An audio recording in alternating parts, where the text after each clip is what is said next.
Mwiriwe neza. Ni Chris nk'uko nababwiye ni umu forex trader. Ah, nkaba nababwira ko iyi channel nakoze ari ukugira ngo abantu batabona amafaranga yo kwiga forex bayigire hano. Abantu yenda bakeneye n'ubundi bumenyi bayize ariko bakeneye ubundi bumenyi nabo bayigire hano. Mu by'ukuri muri video ya mbere twize theory ariko dushaka kujya muri pratique nk'uko nabibabwiye, ariko nababwiye ko dukoresha telefone cyangwa se tugakoresha mudasobwa. Ubwo rero ushaka kwibaza ubikoresha gute? Ikintu ukora ubanza kudownloadinga application bita MetaTrader 4 cyangwa MetaTrader 5. Njye kubera ko MetaTrader 4 ndayifite, reka nshyiremo MetaTrader 5.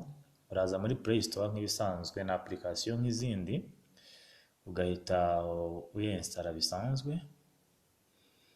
Yenda muri zo kwihangana kubera internet yenda network ntabwo yihuta, ariko turabikora nta kibazo.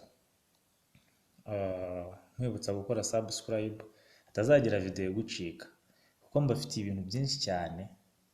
Mbafitiye kuzajya dukora analysis y'uko dushobora kwitegura icyumweru cya forex course kizagenda, muzajye muba muhari. Ndateganya kuzajya nkora live streaming niba muri tayari, tugatradinga live rwose. Noneho hano iyi application umaze kuyidownloadinga, bya bintu byose nababwiraga, ama pairs, amachati, twize line chart, twiga candlestick chart, twiga bar charts, ibyo byose ubisangamo hano. Ibintu byose twize muri ya theory byose biri muri application. Ubwo rero hano icyo nakubwira nuko iyi application yoroheje uburyo bwo gukora trading, nta kintu na kimwe washaka ngo ukibure. Urabona hano irarangiye, uhita ukanda open na application nk'izindi. Noneho bitewe na telefone ukoresha, bitewe na Android ifite, hari igihe bagusaba ko ugomba gufungura demo account uciye ku broker, nabyo nabigufasha. Ariko iyo ufite telefone ifite Android nziza yo hejuru, izi nshyashya guhera ku 8 kuzamura n'ibice gutyo, ihita yifungura. Open a demo account nyira ngo hano murabibona.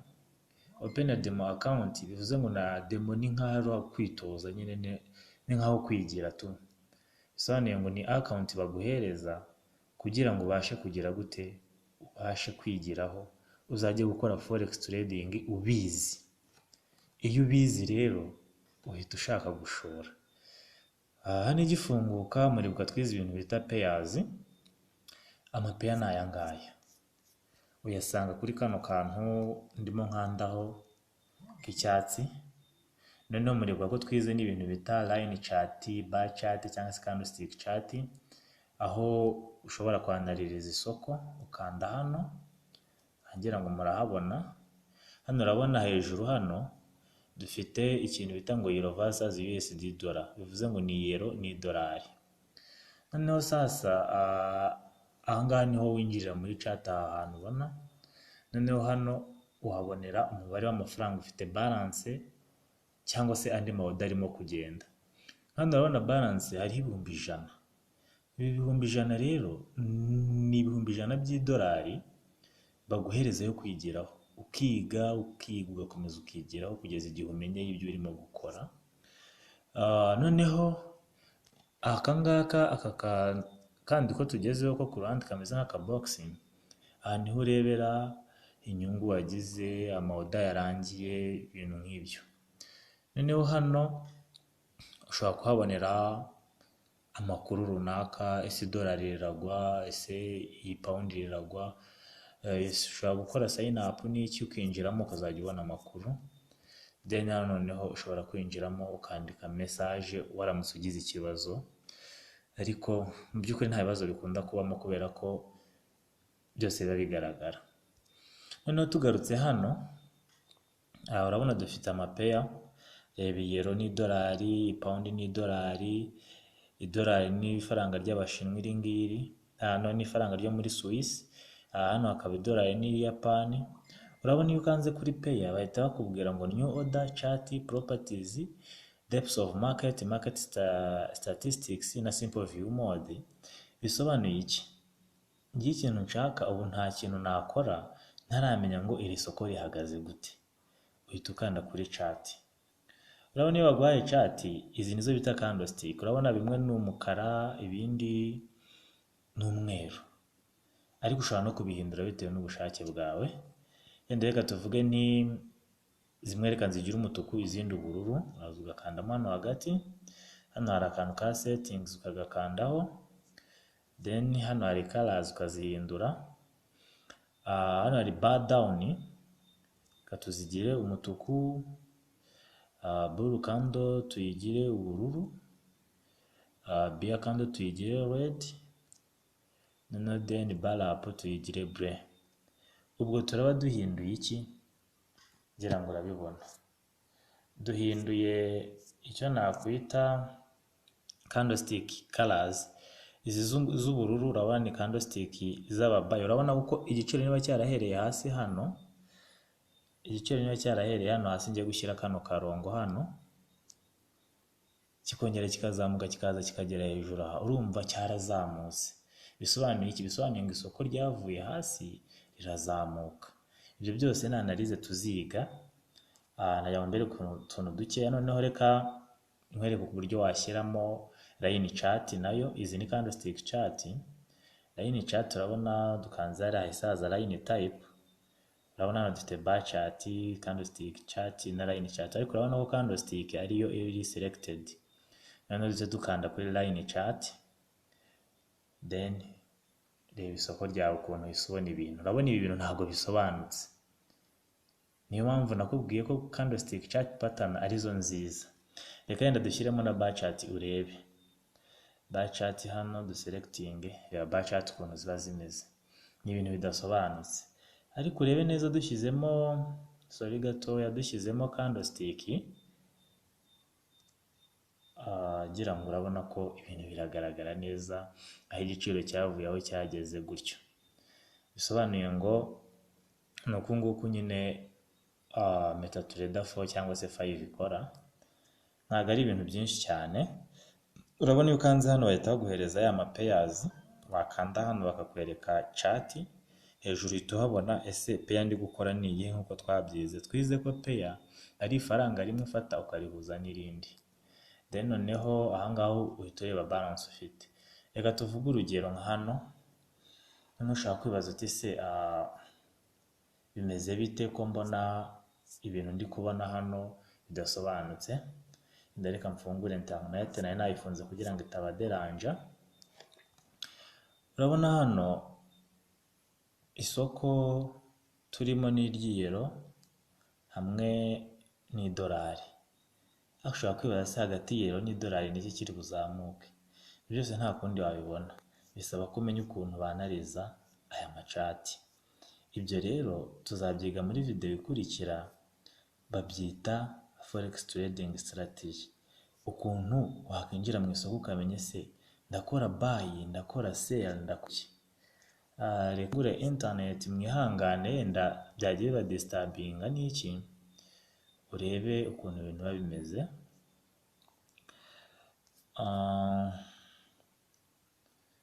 Noneho tujye kuri utu tuntu two hejuru. Urabona hano hari uturongo dutatu. Iyo udukanzeho bahita bakuzanira MetaTrader 4, MetaTrader 5.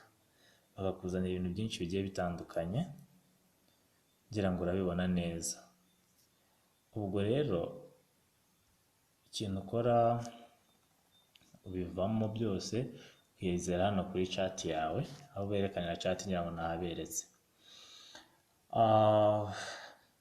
Ahangaha EF uba ugiye gushyiramo icyo twita ama indicators. Ni ibikoresho nabyo ukoresha ushaka kugira ngo wanarize isoko. Nabyo tuzabyiga.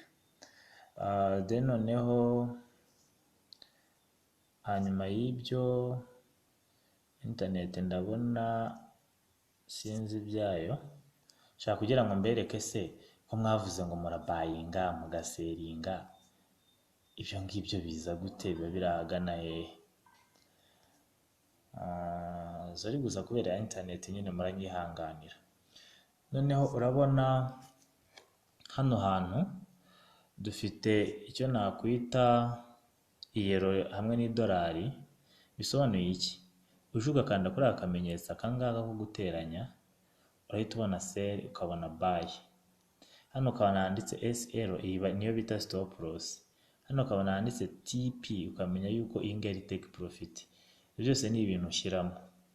Then hano hari ibintu bita lot size. Ibi ngibi urabihindura, ushaka kugira 0.05, ushaka kugira 0.1. Ibi byose babyiga muri risk management, tuzabyiga. Noneho ushaka gukanda either sell cyangwa buy. Rero urugero reka dukande buy pa acceptinga yuko wemeye kubayinga. Urabona hano ko babyemeye. Reba hano ko bitangiye kubara. Iyo biri mu bururu gutya, ubwo buri muri positive nyine, isoko uba waryanarije neza. Nuko yenda turi kwihuta nta analize nkoze, tuzajya tubikora nyuma. Nuko nguko biba bigenda bibara, tuzajya tubyiga. Then noneho nyuma y'ibyo twabonye ibintu bita time frame. Time frame rero ngo ni iki? Urabona iyo ukanzemo gutya hagati uhita ubona kino kiziga. Hano urabona hari M1, M5, M15, M30, H1, H4, D1, W1, MN. Bisobanuye iki? Bisobanuye ngo M1 ni time frame y'umunota umwe. Bivuze ngo iki kintu uri kubona cya candlestick, yaba iy'umutuku yaba iy'ubururu, ibiri bwifunga mu isaha imwe. Noneho M5 bivuze ngo ibiri bwifunga mu masaha 5 iyo candlestick. Gutyo ubwo hano mu isaha imwe bivuze ngo candlestick izamara isaha imwe. Hano mu masaha H4 bivuze ngo izarangira mu masaha 4. Ibyo bintu tuzagenda tubyiga. Iyi D1 bivuze ngo candlestick imwe izifunga mu munsi umwe. Noneho W1 bisobanuye ngo yo izifunga mu cyumweru. Noneho MN bisobanuye ngo candlestick izifunga mu kwezi imwe. Bisobanuye ngo ibintu nabyo tuzabyiga. Agira ngo mbere kuko bigenda, urabanza ugashaka MetaTrader 4, wamara kuyishaka then tukaziga analyze nyuma. Mbabwira mukore subscribe atazagira ikintu kibacika, kandi mwihangane. Iyi video nakoreye kuri telefone isa nkaho yabadisturbinze message iki ibintu nk'ibyo, ariko mwihangane pe. Then noneho ubutaha tuzaza twige ese ni gute wanariza isoko. Ibi bintu uri kubona bizamuka ibindi bimanuka, ushobora no gushyiramo icyo bita indicator, ukaba washyiramo yenda nk'iyo bita RSI, iyo bita Relative Strength Index. Ibi byose nzabigisha ukuntu babisetinga. Ese RSI iri hano biba bishatse kuvuga iki? Ese iyo yamanutse biba bishatse kuvuga iki? No kuri murakoze kandi ndishimira support yanyu. Tuzabyiga kandi tuzabigeraho. Murakoze cyane. Ndumva kakaba gahagije naka intro gatoya ko kuri MetaTrader 5. Then noneho nyuma tuzinjiramo neza ku byo nzayamvuga nti turebe iyi pay n'iyi, turebe iyi pay n'iyi, twinjiremo. Hari ukuntu rero ushobora kujya mu mapeya ugasanga amapeya yawe ni makeya, urayongera uza kuri akamenyetso ko guteranya. Urabona hano forex, hano ka metals. Muri metals haba harimo nka gold, harimo silver n'izindi nk'izo. Then hano muri forex nyine ubwo haba harimo ya mapeya asanzwe. Urabona ni menshi, ni menshi rwose. Rero iyo ushaka ugenda uyikandaho, tuvuge niba ushaka uyikandaho ikajya hariya hasanzwe, ukayikandaho ikajyayo, ukayikandaho ikajyayo. Then nuko ubikora. Ushaka zose wazishyirayo, ugenda ukanda ijya hariya hasanzwe. Urabona uko ugenda ukanda kagenda kavaho. Bivuze ngo iyo uje uhita uzisanga hano. Urabona ko zabaye nyinshi. Yes, ushobora no gusiba iyo ushaka. Urabona hano ukanda kuri kariya kantu kameze nk'ikaramu, tuvuge ndagiro ya GBP USDC nyishaka, ugahita ukanda hano ha delete, then ugaselectiona izo udashaka, warangiza ugakanda delete. Urabona ko ziba zahise zigenda.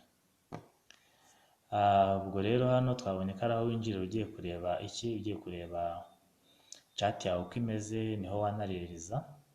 Hano ukaza ugiye kureba ukuntu isoko ryawe riri kwitwara. Nk'ubu hano urabona ko turi muri positive.